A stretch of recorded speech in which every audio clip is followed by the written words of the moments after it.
Your nervous system is one of the biggest players in your gut symptoms and your immune responses as well.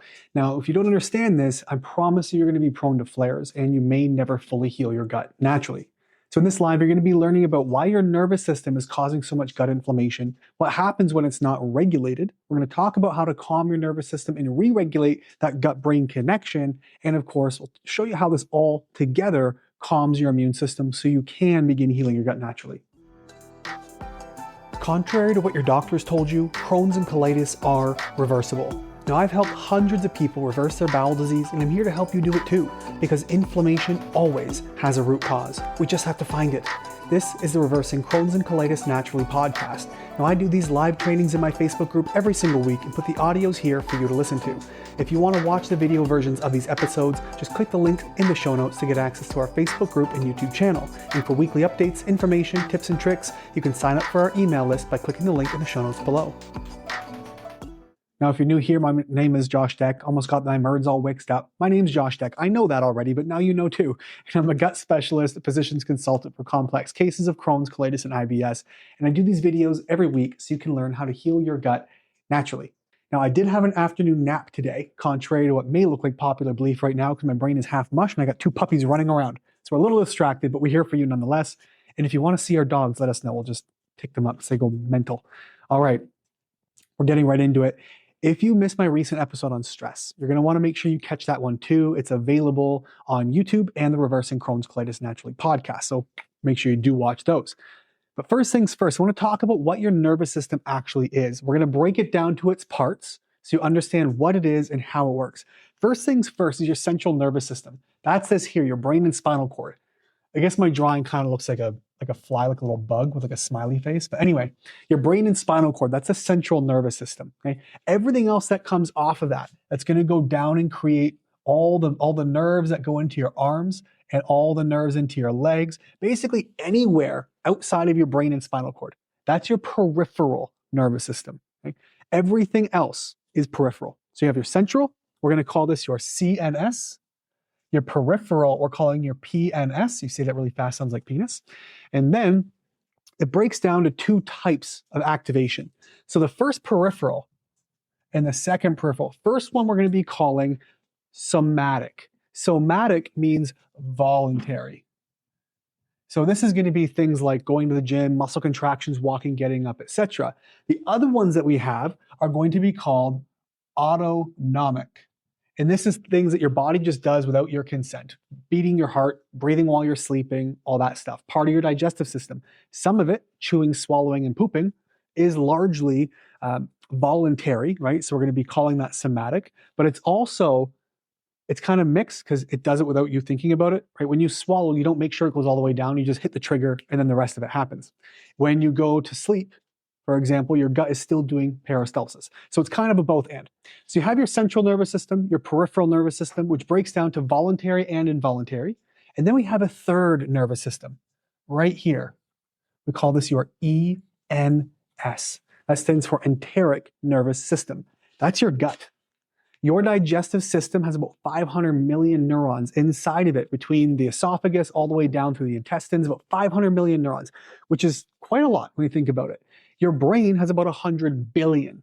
So if we had to pick and choose, we definitely say the brain's a smart friend, the gut is the dumb friend. However, it's not as dumb as it may sound at a glimpse, okay?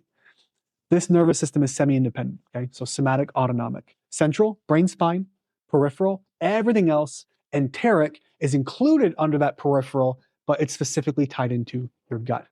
Now, there is a main highway here from the gut, or the nervous system inside of your gut. This goes right to the brain. This is called your vagus nerve. You may have heard of this before. It's a very, very common nerve. We hear about it a lot on health podcasts, all over Instagram. Good thing to know. But there are 12 main cranial nerves.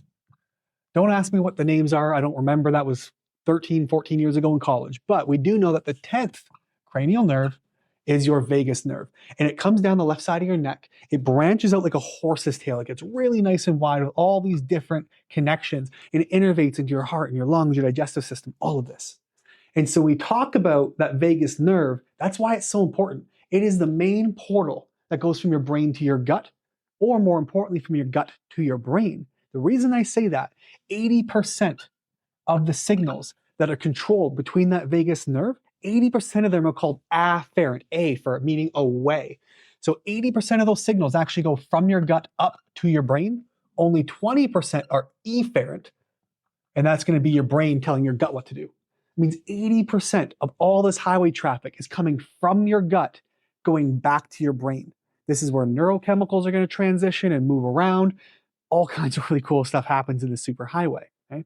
It's super, super duper important. It's estimated that your gut, that enteric nervous system, that vagus nerve, carries anywhere from 400 to 600 million different signals per day. Some estimates are within the billions. Right? It's pretty important stuff.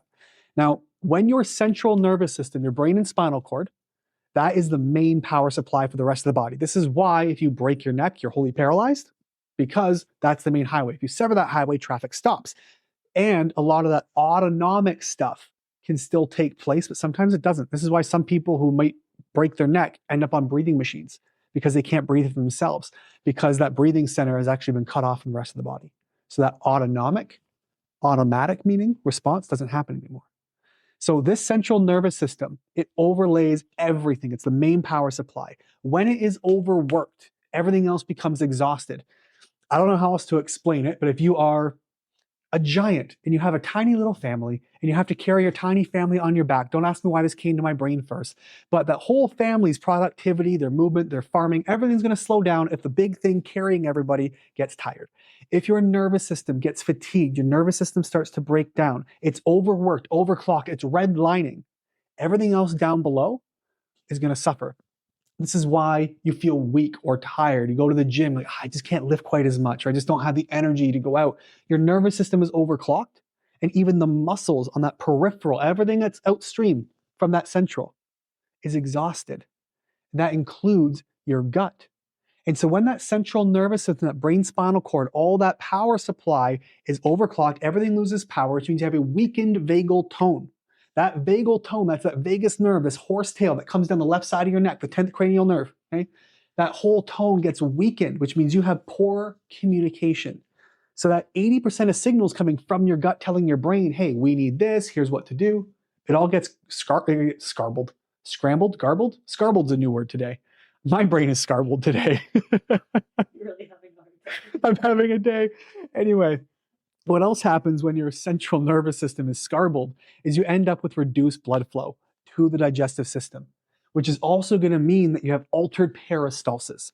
Now, peristalsis is this that's an automatic wave-like pattern. If you actually put your hand on your throat and you swallow, you can feel that rippling wave coming down as food travels down. Your intestines do this wave-like pattern to push food through till it becomes poop. And when your nervous system is scrambled, then you have this altered peristalsis, can become erratic. It can lead to diarrhea, can lead to constipation. We also see changes in secretions. Now, secretions are going to be the important things we need for digestion, right? We have bile production and bile flow. When you're scrambled, that gets reduced. When you need to digest with stomach acid, HCl. When you don't have proper amounts, guess what? You don't digest properly, things ferment. Well, when you're stressed, you have less digestive enzymes, less stomach acid, less bile flow, so you can't digest, break down, and absorb your nutrients, which leaves you depleted. It ends up producing more gas, foods ferment, you get more toxins in your body, which further harms your system and triggers your immune responses. Another thing that we see is your barrier dysfunction. When you have high stress, so now your nervous system, it's overclocking at like a 10 out of 10, okay? We have super high stress now. These hormones that you end up overproducing, like cortisol and norepinephrine, they produce leaky gut. Now, your gut, by nature, is leaky. I mean, that's kind of what your body just does. It's supposed to be leaky. But the problem is, when we have these cells in your small intestine, it's only one cell thick. And here's what happens. You may have heard of this term called villi or microvilli, these little finger-like things in your intestines. Well, inside here is blood and lymphatic tissue. It is only one cell, just like this, that separates what's inside your gut, basically food turning into poop, and your blood. What happens when you get poop in your blood? Well, you get sick. And so when you have high levels of stress, you get this barrier leak, We call it leaky gut. Some doctors say it doesn't exist. It's intestinal permeability. You're arguing semantics. Shut up. It's leaky gut. And so you have these cells that spread apart, and more things actually leak from here into your bloodstream. That becomes a problem. Now you have large pieces of food, you have toxins, all kinds of stuff getting into your gut, inflaming your brain, which does what? Makes that signal even worse. So we double down on the issues. And then, of course, over a long period of time, that ENS, that enteric nervous system, that also innervates this entire intestinal tract from mouth to anus, that whole system can be permanently changed in worst case scenarios. Your GI reflexes, they're altered, you're hypersensitive, you become inflamed under stress, all kinds of nasty business. So we talked about the brain and spinal cord. That's your central nervous system. We call your CNS. That's your brain spine. You have your PNS, not penis. That is your peripheral nervous system. And then you have your enteric nervous system. So that's brain and spinal cord. Everything else, and under that umbrella is your gut.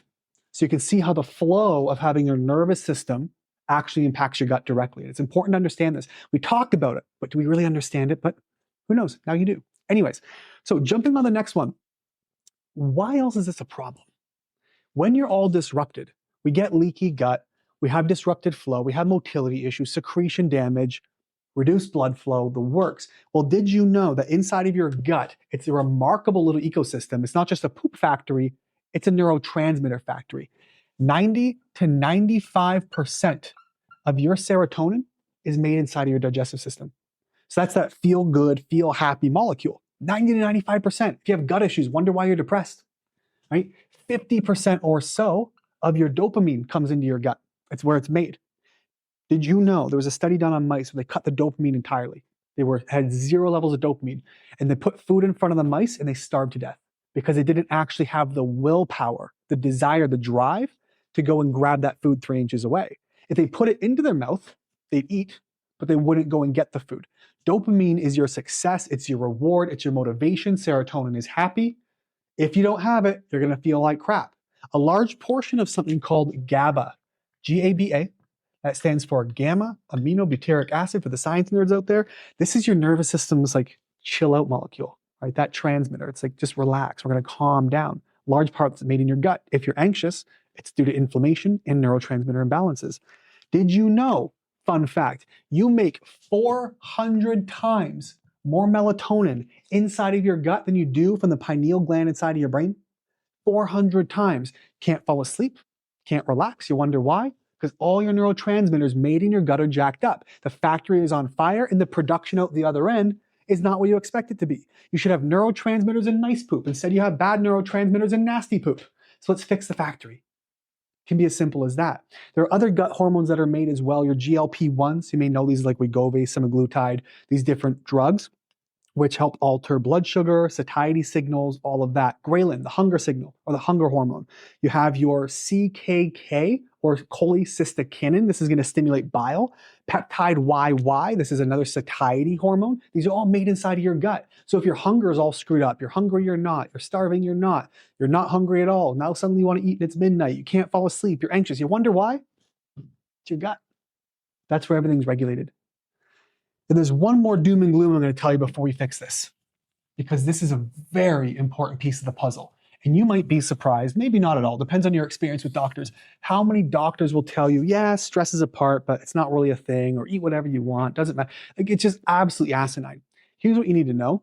When you are stressed, your immune system, particularly around your gut, but your general immune system on how you deal with illnesses, viruses, flus, all of these become hyperactive or inhibited.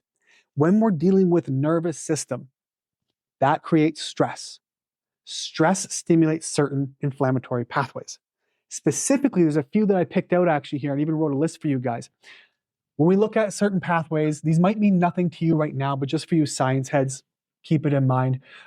What else have I got here? So we have interleukin-6. I have my TNF alphas, okay? We have, what else did they put on there? Interleukin-1B. These may not mean anything to you, but bear with me. You have your interferon gammas, okay? These different pathways, there's dozens of them, but these same pathways that stimulate inflammation, these are the same pathways your drugs, like your Remicade, your corticosteroids, your JAK inhibitors. They're trying to suppress these pathways. They say these are too high, you're inflamed, you have pain, let's calm them down with biologics, immunosuppressive drugs. These are the immune pathways they're suppressing, plus many others. When you're stressed, guess which specific immune pathways get driven up? The same ones the drugs are trying to suppress. And there's dozens of them that are driven this way. Okay? So there's a reason why stress is ripping your gut apart. It's destroying your body. Now, we can't avoid stress. It's the type of stress and how we deal with the stress and the tools we give your body to manage that stress better that makes all the difference in the world. And that's what I'm about to show you. Here's what you need to know. We're going to talk about how to calm that CNS because, again, the whole chain is central nervous system to peripheral nervous system, and that is part of and connected to your enteric, which is your gut. So brain and spinal cord, everything else, inside everything else is your gut. By re-regulating that nervous system from the top down, we can begin to recommunicate, start to rebuild back the neurotransmitters, start to heal and seal the gut, calm your immune system, calm inflammation, get your body to re-regulate itself so you're not so dependent on medication, and then you're suddenly on the road to recovery because IBD is a reversible condition. Absolutely is. If you haven't listened to the rest of my podcasts or YouTube videos, do it. And I'm telling you, one episode, and you will just absolutely change your mind about everything you've been told till now. Okay. So here's what we're going to look to. How do we calm the CNS? First things first. Remember we talked about that vagus nerve, that horsetail that comes down from the brain and innervates all your other organs? We want to stimulate that vagus nerve. A couple of ways we can do that. Very, very simply. Breath work. We talk about box breathing, for example. That's going to be, think 4 seconds inhale, 4 seconds hold, 4 seconds exhale, 4 seconds hold. Some people might, instead of, that's what we call a box, right? Up. If you think about hold is up, for those of you on the audio, across the box is hold, down is exhale, across is hold. That makes your box. Typically, it's a 4-4 pattern. So breathe in your nose for 4 seconds, hold for 4 seconds, etc. Some people might be more like a 3-2-5-1, right? We are in for 3, hold for 2, exhale, breathe through your mouth like you're breathing through a straw, create pressure, and gently exhale and hold. That's a box breathing. Some might call it military breathing, whatever names there are. Cold water exposure, especially on the face or on the neck. Sometimes cold plunging, but for some people it can be too stimulating and it can actually create issues. But humming, you ever wonder why? Like ohms and chants and humming makes you relaxed because that vibration stimulates the vagus nerve. There are other things you can use for that. There are different tools that you can use. I don't know if there's one called Hublist or whatever it is, but it's an electrical stim you can put on your neck to hit that vagus nerve. Again, it's pretty deep and tough to hit, but allegedly it can do it and it's got great stats. But singing, chanting, any of that stuff is going to vibrate. And then especially if we're talking way up here in our sinuses, that's one thing. But if you bring your voice down here and let it vibrate, that's how I talk to my wife at nighttime. It's much sexier. And this voice, she just rolled her eyes at me. That's where we stimulate that vagus nerve, is that vibration. There are also some supplements you can utilize. Now, again, I'm giving you this as a whole picture because the whole picture makes a difference as a whole picture. Some people try to take just one thing because we're lazy or we're trying to look for the simple, quick exit. They will all help, but your best bet is use everything. Certain supplements that will help. Magnesium glycinate, magnesium taurate, okay? So we're gonna use magnesium. We can also use something like L-theanine. L-theanine can be very, very calming on the nervous system. Tryptophan, be careful if you're gonna supplement tryptophan because there's actually a toxic dose that can kill you. So I recommend maybe getting it from foods or other things. But we can also use something else to get conversion. You can use something like 5-HTP. That can be very calming, and that's an over-the-counter supplement you can get. There are certain probiotics, like certain bacillus strains, and then your lacto, especially your rhamnosus, these strains can actually be producers of GABA. Remember that calming neurotransmitter for your body. So you can get some of that. Anti-inflammatory foods you might look at. Things like curcumin and omega-3s can be anti-inflammatory, help calm that system. But specifically things like glutamine, and even tributyrin. Glutamine and tributyrin actually produce, think of them like nourishment for your enteric nervous system, for the nerves inside. They're huge for the colon and the cells in the colon, inflammation, repairing leaky gut, but they also nourish a lot of those cells in the nervous system, helping them re-regulate themselves. There are other things you can do, like somatic shaking. You ever seen a dog after a fight like shakes or trembles? It's not always because they're scared or freaked out, but that regulates your nervous system, deliberately shaking. And that might be trampoline bouncing. It might be just shaking up and down and jumping up and down gently, whatever it is, rebounder. That's a somatic shake. Tai Chi, yoga, these regulate the breath work with movement, which helps stimulate that vagus nerve and get that re-regulation going. You're getting patterning done once again. Another important thing to look at, extremely important, gosh, so overlooked. That's going to be, as I'm erasing my board for a cliffhanger, your circadian rhythm. Why your circadian rhythm? This is everything. If you're not sleeping, the rest of you falls apart. So we have to look at sleep hygiene. Sleep hygiene is very, very basic. First of all, you want to be exposed to sunlight. Most of us get about 100 times too little sunlight during the day and 100 times too much light at nighttime. Because we're indoors, we're in offices, we're not outside exposing to the UVs like we should be, or at least shaded UV, safe sun exposure. Our eyeballs aren't taking in. We have photoreceptors in your eyes and your skin that measure the light. We need that during the day. That keeps us up and gets us moving. And at nighttime, if you're taking in blue light from your devices all the time, that's why I wear these ones closer towards the end of the day and red ones at night. I got a puppy in the background. But this is where your body learns to calm down and produces that melatonin from your gut and in your brain. Remember, there's 400 times more made in your gut than in your brain. And so sleep hygiene is very, very important. Wear your blue lights or turn devices off. Go to bed at a regular time. Have a routine and a schedule. Make sure your room is as cold as you can. Run a fan if you have to. Blackout curtains. I have a sexy little cotton eye mask that I wear. My blackouts aren't perfect. This is how we sleep. Now, that also lowers your cortisol, but you can actually take supplements to lower cortisol. Now, cortisol gets a bad rep, but it's not all bad. It's a good hormone in healthy amounts. And the excess amounts we deal with, that's a problem. So certain herbs like ashwagandha or magnolia bark, phosphatidylcholine, phosphatidylserine specifically, these help re-regulate some of those levels. But getting your cortisol back in check is a huge part of this. If you say, Josh, this makes sense, help me with my gut. This is a lot of information. Take away the guesswork. I don't want to spend a year listening to every single podcast you've ever done or downloading every guide and everything you've ever put together. Get me some help. Simple way you can do that. Now, if you're here watching on YouTube or you're listening on the podcast, there is a link below this video and in the show notes. You can either send me an email, you can schedule a call, just check out the website, ask some questions. All the information is there. You just need to look at it.